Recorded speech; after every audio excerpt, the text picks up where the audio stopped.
Hello everyone, and welcome back to another remote sensing lecture video. And in this video, I want to begin our discussion talking about specific types of platforms. So if you remember in the previous video, we talked about the four types, satellites, drones, and planes, and we sort of outlined them in this hierarchy of distance from the Earth. Now I want to go through and talk about specifically and give more detail on the satellite platform. I want to talk about the two different types, what they mean. I want to go through some advantages of using satellites as a platform, some of the disadvantages of using satellites as a platform, and then finally talk about just an overview of what sort of costs are involved with using satellite imagery or acquiring satellite imagery. And so the first thing I want to talk about are the two different types of satellites and what they mean from a remote sensing perspective. So if you remember in our previous video, we had the two different types of satellites. We had the Sunsynchronous, which were about 375 to about 500 miles above the Earth's surface. And then way out, we had the Geosynchronous satellites, which were 22,000 miles out off of the Earth's surface. And I want to talk about why that discrepancy in distance matters from a remote sensing perspective. And I want to do that with a diagram. And so you'll see here that I've sort of starred Sunsynchronous in red and Geosynchronous in blue. And that's because when we draw the diagram, I'm going to color code these things so that you kind of know what we're talking about. So what I want to do is I want to consider 4 time steps, right? Time 1, time 2, time 3, and time 4. And I want to consider the Earth in each case as the spheroid that it is, right? So we're talking about the entire Earth at this point. We're not just talking about a segment of it, we're talking about the entire Earth. Right?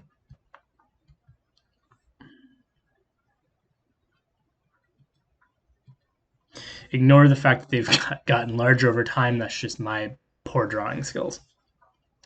Right? And this is simplified quite a bit, but hopefully it gets the point across of the difference between,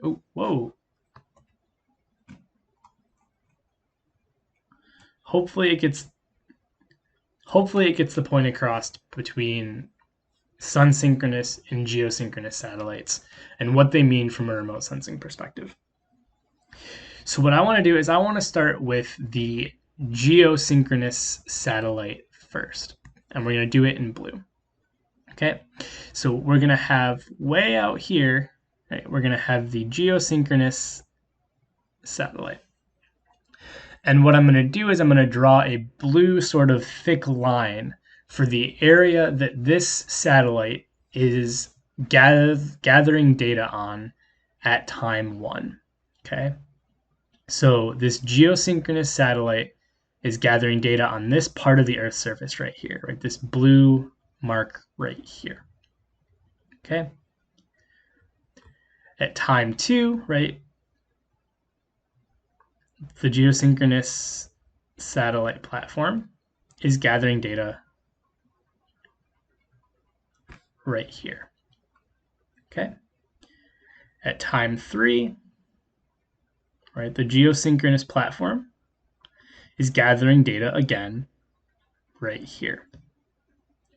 Then finally, at time 4, right, the Geosynchronous satellite is gathering data right there. And actually, to sort of prove a point, I'm actually going to do a time 5.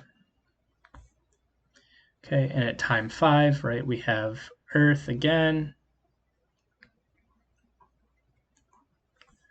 Right, and at time 5, right, our Geosynchronous platform is gathering data right here. Okay, And what hopefully you've noticed, if you can sort of look past my bad drawing skills for a minute, is that at all 5 time steps, right, the portion of the Earth that the geosynchronous satellite was gathering data on never changed, right? So even though the Earth may have been rotating, right, even though the Earth was rotating, even though things were moving around, right, the geosynchronous satellite was always observing the exact same place every single time. And we can use that as our definition or a definition of geosynchronous, right? Geosynchronous satellites, right, they stay in one position,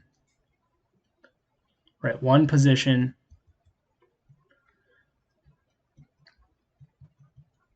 relative to the Earth. Right, let me repeat that one more time, right?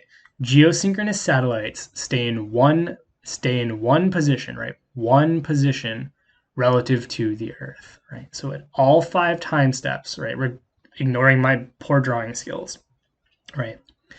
This geosynchronous satellite was always in the same position relative to the Earth. Okay. So now let's go ahead and talk about sunsynchronous, which is the other type of satellite. Right, I'm going to draw sunsynchronous. I'm going to draw it underneath. I'm going to draw it closer to the Earth's surface, right? Because these are closer to the Earth's surface. So in time 1, let's just say for the sake of argument that in time 1, right, the sunsynchronous was actually gathering information on the same part of the Earth's surface as the geosynchronous. Right, so at time 1, you're getting the same information on the same, well, I shouldn't say the same information. You're getting information on the same part of the Earth's surface, okay? Well, at time 2, right, the geosynchronous is still right here, but the sunsynchronous has actually moved relative to the Earth's surface. And now the sunsynchronous is getting information on this part of the Earth, right? At time 3, this is going to hopefully not get too confusing. At time 3, right, the sunsynchronous satellite is here gathering information on this part of the Earth, right? So now we're on opposite sides of the Earth, right? The geosynchronous is still measuring that same spot. The sunsynchronous has rotated and is now getting information down here, right? At time 4, right? Now we're over here, and it's getting information on this part of the Earth. And then sort of coming full circle to time 5 right now. Right, it's back where it started, gathering information on this part of the Earth. So in these 5 sort of snapshots, right, the geosynchronous satellite stayed in place, whereas the sunsynchronous satellite sort of traveled around the Earth and came back to where it started. So the sunsynchronous, right, moves relative to the Earth.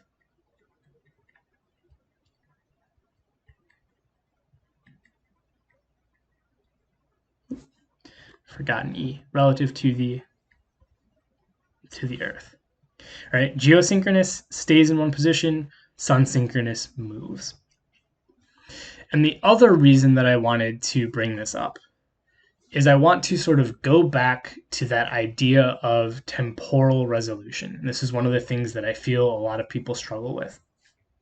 When we were talking about temporal resolution, right, we talked about how often do we get the same information, the same data set in the same place.